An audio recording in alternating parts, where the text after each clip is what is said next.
Elles sont plantées là, comme des étoiles sur la peau de la France. Pendant plus de 30 ans, un homme a transformé la France en hérisson. Il a dessiné des murs, des bastions, des fossés, des demi-lunes, comme un géomètre obsédé par la guerre. Un homme capable de transformer des villes entières en forteresses imprenables. Vauban, c'est le mec dont tu as sûrement déjà vu les murailles, sans savoir qu'il y avait une tête derrière.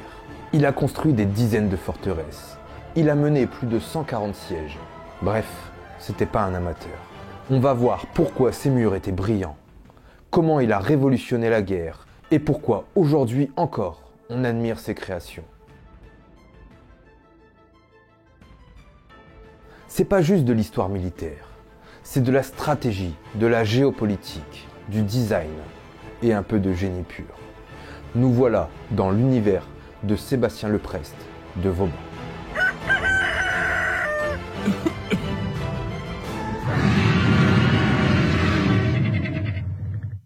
Vauban, de son vrai nom Sébastien Leprest, marquis de Vauban, naît en 1633, au cœur de la Bourgogne. Famille modeste, petite noblesse campagnarde, pas du genre à traîner dans les salons dorés de Versailles. Son enfance, pas très glamour, mais dès l'adolescence, il entre dans l'armée du prince de Condé.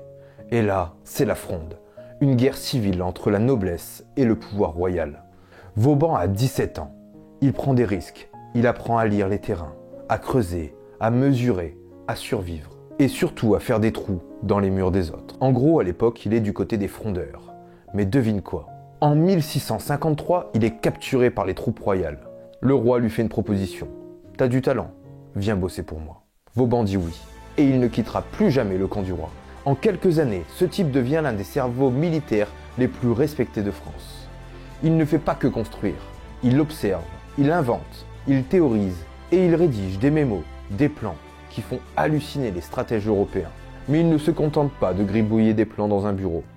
Il va sur le terrain et parfois au cœur de l'enfer. En 1673, à Maastricht, une ville réputée imprenable, le roi veut une victoire rapide. Vauban dit « Laissez-moi faire ».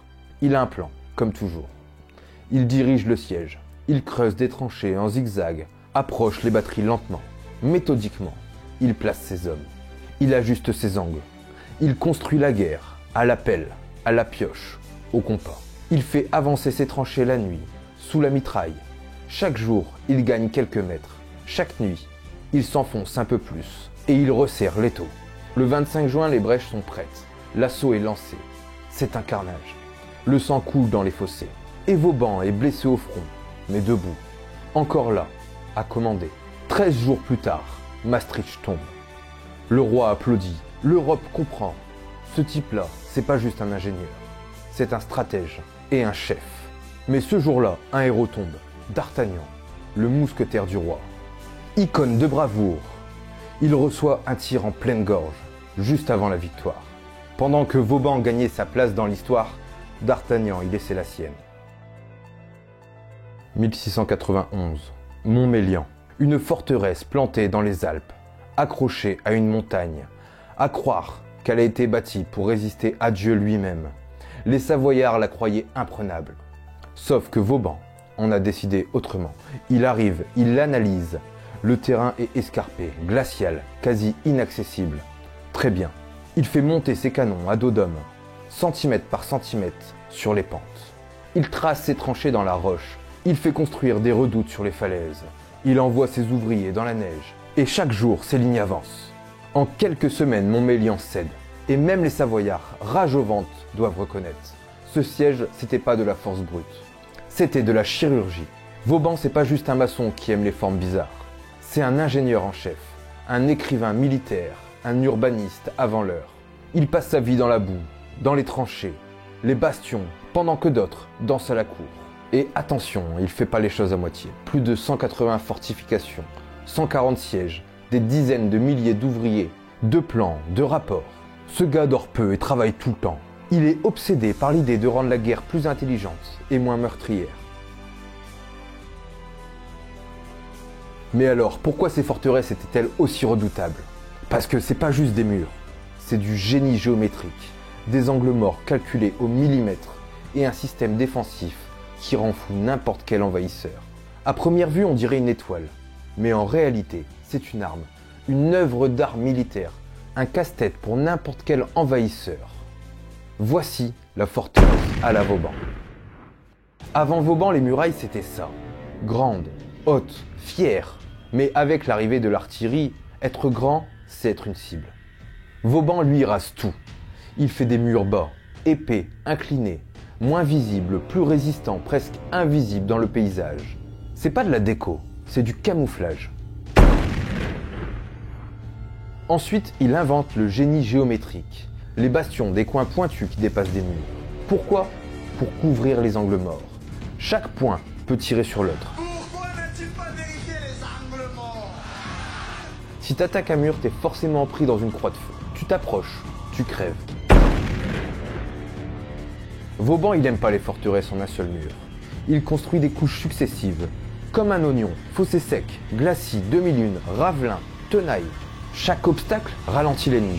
Chaque pas en avant, c'est un piège de plus. Mais le plus malin, c'est qu'il pense à l'envers. Il imagine comment lui-même attaquerait ses propres forteresses. Du coup, il positionne tout pour casser la logique du siège. Angle imprenable, zone de tir croisé, position de repli. Et même parfois, sortie secrète, pour harceler les assiégeants par derrière. Alors, pour résumer, une forteresse à la Vauban, c'est discrète, donc moins exposée. Angulée, donc protégée. En couche, donc résistante.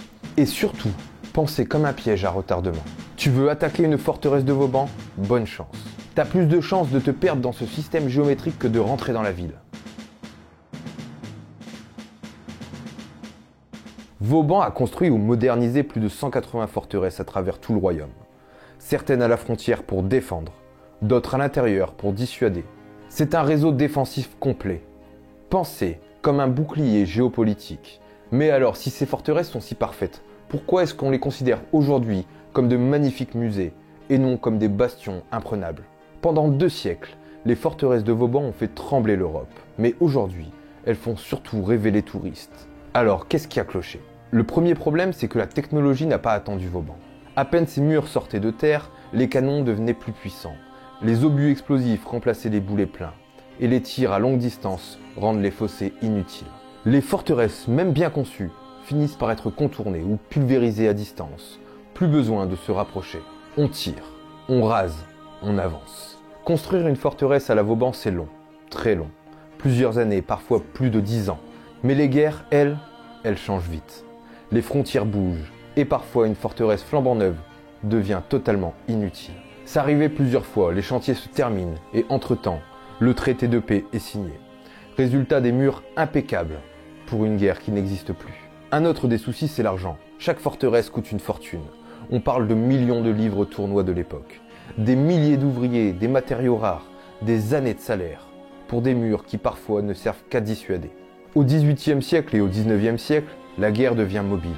L'artillerie, la cavalerie, puis plus tard les trains, l'aviation, rendent les guerres de position obsolètes. Même les bastions les plus avancés ne résistent pas à la modernité brutale du XXe siècle. Le béton armé, les bunkers, les lignes Maginot, Vauban est dépassé. Pas parce qu'il était mauvais, mais parce que le monde de la guerre a changé. Pourtant, Vauban reste un modèle, parce qu'il ne s'est pas contenté de bâtir.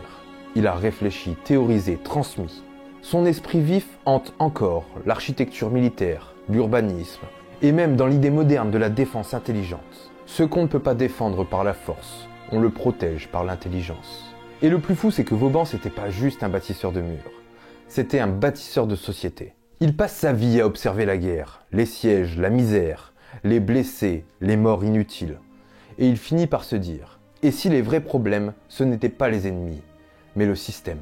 Alors à la fin de sa vie, il fait un truc impensable pour un homme du roi. Il écrit un mémoire, la dîme royale, une bombe politique. Il propose un impôt unique, un impôt simple, transparent, payé par tous, même les nobles et même l'Église. C'est pas de la révolte, c'est du bon sens. Pour lui, c'est clair. Si tout le monde paie, alors le royaume tient debout. Louis XIV prendra le temps de le lire, mais il le rangera dans un tiroir. Et sa réponse sera « Merci Vauban, mais non merci. L'égalité, on verra plus tard. » À ce moment-là, Vauban est fatigué. Il a vu trop de sang, trop de gaspillage, et ses idées, pourtant pleines de justice, sont ignorées. Mais ce qu'il faut comprendre, c'est que Vauban, c'était pas juste des bastions en étoile. C'était un cerveau, un cœur, un type qui inspectait le pain de ses soldats pour éviter qu'ils bouffent de la poussière, qui risquait sa peau dans les tranchées. Il a même été enseveli vivant après une explosion. Un catholique convaincu, mais qui dénonçait la persécution des protestants. Un militaire qui détestait le sang inutile. Un serviteur du roi, mais jamais un courtisan. Il meurt en 1707, à Bazoches, chez lui, loin de la cour, loin des Horses, mais respecté par tous ceux qui ont combattu à ses côtés. On enterre son corps dans son château, mais son cœur est transféré aux Invalides, parce que même mort, Vauban devait continuer à défendre la France. Et des siècles plus tard, ces forteresses sont classées au patrimoine mondial, parce que ce qu'il a construit, encore une fois, c'est pas juste des murs, c'est une vision, une leçon, une trace qui résiste encore au temps. Et ce qui est sûr, c'est qu'aujourd'hui encore, ces murs parlent, et ils ont encore des choses à nous dire. Elles sont là, perchées sur leurs collines, incrustées dans les montagnes, au bord des fleuves ou face à la mer, silencieuses, massives, oubliées parfois et pourtant indestructibles. Les forteresses de Vauban ont résisté au temps, parce qu'elles sont bien plus que des murs. Vauban n'était pas juste un militaire, c'était un visionnaire du territoire. Il a façonné la France au sens géographique du terme. Chaque forteresse était un pièce du puzzle national, un nœud dans la toile, un rempart à l'invasion, mais aussi une porte d'entrée pour les échanges. Il a pensé en réseau, en maillage, une logique prénumérique. Sa France était connectée au même titre que l'électricité. Et puis regardez ces murailles, ces lignes, c'est pas juste fonctionnel, c'est beau. Il y a du goût, de la symétrie, de l'ordre. Il a ajouté l'utile à l'agréable. Aujourd'hui, ces formes fascinent les architectes et les urbanismes, les game designers. Le génie géométrique de Vauban est devenu une source d'inspiration graphique. Classé à l'UNESCO, visité par des milliers de curieux, restauré avec passion, les citadelles de Vauban sont devenues des lieux de mémoire, de culture et parfois même d'habitation. Mais le principal, c'est qu'elles vivent, et c'est peut-être là la vraie victoire. Elles ont survécu à la guerre pour devenir des espaces de paix. Alors non, Vauban n'a pas gagné toutes ces batailles, mais il a gagné le combat le plus dur, celui contre l'oubli. Ces forteresses sont des cicatrices d'une époque, devenues des empreintes durables sur le sol français. Si cette visite dans le cerveau de Vauban vous a plu, lâchez un tir en bastion sur le bouton like. Partage la vidéo avant que les ennemis arrivent et surtout abonne-toi, c'est notre meilleure défense.